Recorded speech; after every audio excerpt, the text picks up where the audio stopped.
राइना बचपन से ही खूब सुंदर थी। उसके लंबे लंबे घुघराले बाल से हमेशा उसका चेहरा ढका रहता। आरा भूत भी बनकर घूमती रहती है, चल तेरे बाल कटवा दूं। अच्छा, क्यों भला? स्कूल में तो सारा वक्त बांधकर घूमना पड़ता था। अब तो मैं कॉलेज जाऊंगी और बाल खोल कर घूमूंगी। हाँ। अरे ये बाल देख रही है, ऐसे लगता है जैसे मधुमक्खी का छत्ता। खैर, घने घने घुंघराले बालों से राइना सुंदर तो लगती, लेकिन उसे संभालना उसके लिए बड़ा काम था। माँ, अरे माँ, शैम्पू खत्म हो गया है। इस बार वो वाला लाना ना, जो घुंघराले बालों को और बाउंसी बनाता है।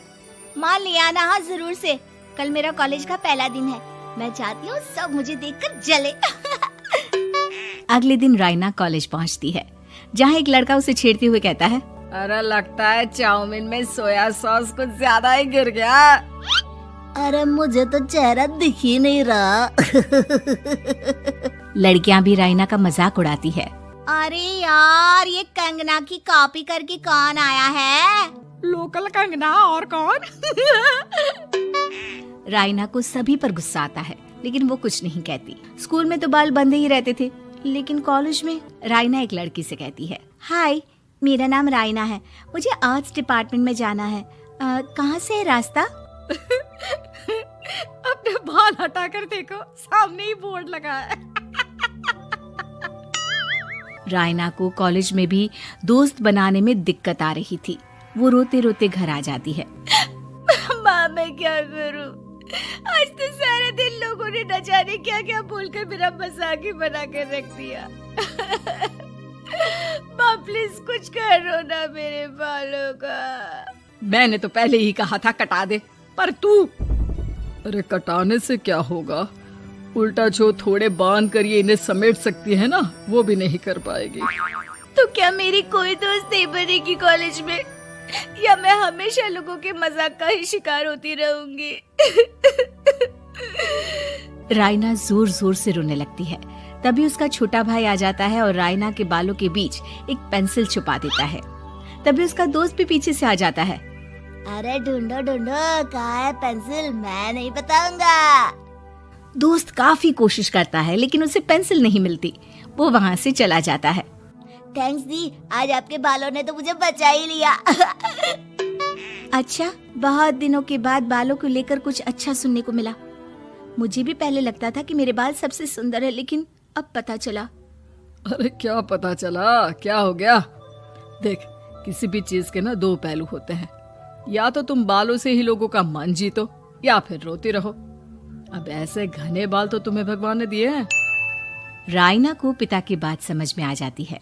वो सोच लेती है कि जिन बालों के कारण वो कॉलेज में एक भी दोस्त नहीं बना पा रही है, उन्हीं बालों से वो दोस्तों की लाइन लगवा देगी। अगले दिन कॉलेज में डेस्क में राइना बालों को आगे कर लेती है और लोगों को लगता है कि राइना का चेहरा पीछे है, लेकिन राइना घने घुंघराले बालों को हटाकर हंसने लगती है। देखा मेरे बालों का कमाल, इससे मेरा चेहरा भी नहीं दिखता और मैं चलती क्लास में सो भी सकती हूँ। सभी राइना को देखकर हंसने लगते हैं। क्लास में परीक्षा चल रही होती है, तो राइना अपने बालों में चीटिंग के पेपर छुपा छुपा कर आसपास के बच्चों की मदद भी कर देती है, जिसके बाद से तो राइना क्लास की हीरोइन बन जाती है। वाह राइना, तेरे बाल तो बहुत कमाल के हैं। मैं तो इन्हीं के कारण पास हो गई। और पता है, मैं तो अपने काम का सामान राइना के बालों के बीच में ही फंसा देती हूँ। जैसे जैसे काम होता है वैसे वैसे इस्तेमाल करती हूँ। अब तो क्लास में हर कोई राइना के साथ बैठने की जिद करता। राइना में इसे लेकर घमंड आ जाता है। उसे लगता है कि वही क्लास की सबसे डिमांडिंग लड़की है। फिर एक दिन, मैं इस कॉलेज में नई नई आई हूँ, क्या आप मेरी दोस्त बनेंगी? मैं? ओह सॉरी, मैं इस क्लास की सबसे डिमांडिंग लड़की हूँ। हर कोई मेरे साथ ही रहना चाहता है। एक काम करो ना, वो पीछे की सीट दिख रही है, जाओ, जाकर वहीं बैठ जाओ। लड़की को राइना की बात बहुत बुरी लगती है, लेकिन वो करती भी तो क्या, जाकर चुपचाप पीछे की सीट पर बैठ जाती है। तो आज का लेसन सबने याद किया है ना बराबर से? जितनी भी चीटिंग करने वाली लड़कियां थी, वो राइना के पीछे जाकर बैठ जाती है और जोर से चिल्लाती है, जी मैम, सब कुछ याद है, कहीं से भी पूछ लो, हम तो मास्टर हैं मास्टर। क्यों? ये बोलकर वो रायना के कंधे पर हाथ रख देती हैं। रायना भी खुश होती है कि कॉलेज की सबसे स्मार्ट लड़कियों का ग्रुप उसका दोस्त है। पीछे बैठी वो लड़की देखती है कि कैसे मैडम के सवाल लड़कियां रायना के सर को देखकर दे रही है। शाबाश, मुझे खुशी है कि तुम लोग इतनी अच्छी पढ़ाई करने लगी हो। मैं प्रिंसिपल से कहकर तुम लोगों की स्कॉलरशिप की बात करूंगी, जिससे तुम लोगों के माता पिता का पैसा जो फीस में लग रहा है वो बच जाए। सभी लड़कियां खुश हो जाती हैं। टीचर के जाने के बाद एक लड़की कहती है, गर्ल्स, अब हम लोग ना सिर्फ सबसे स्मार्ट बल्कि सबसे इंटेलिजेंट भी हो गए हैं। इसी बात पर आने वाले संडे को मेरे घर पर पार्टी, सबको आना है, ओके? सभी लड़कियां पार्टी के लिए एक्साइटेड हो जाती हैं। रायना भी। माँ, मेरे कॉलेज की सबसे स्मार्ट लड़की ने पार्टी रखी है संडे को। मैं भी वहाँ सबसे अच्छी दिखना चाहती हूँ, लेकिन ये बाल। घुंघराले बालों का तो कर भी क्या सकती है।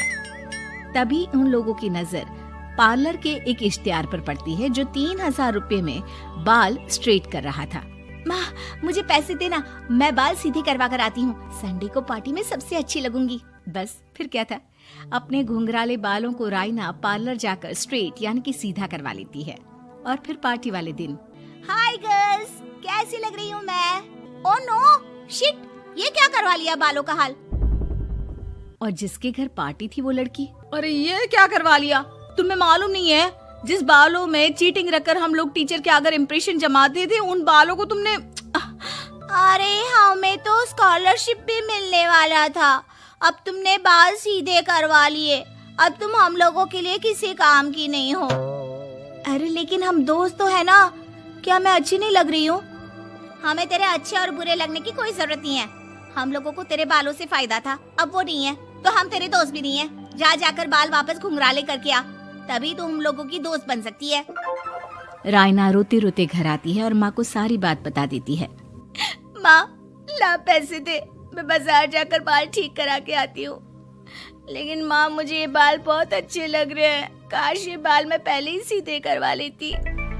देख बेटा, पैसे तो मैं तुझे दे दूं, लेकिन वैसे बाल करके तू फिर ऐसे दोस्त बनाएगी जो तेरे साथ मतलब के लिए जुड़े हैं।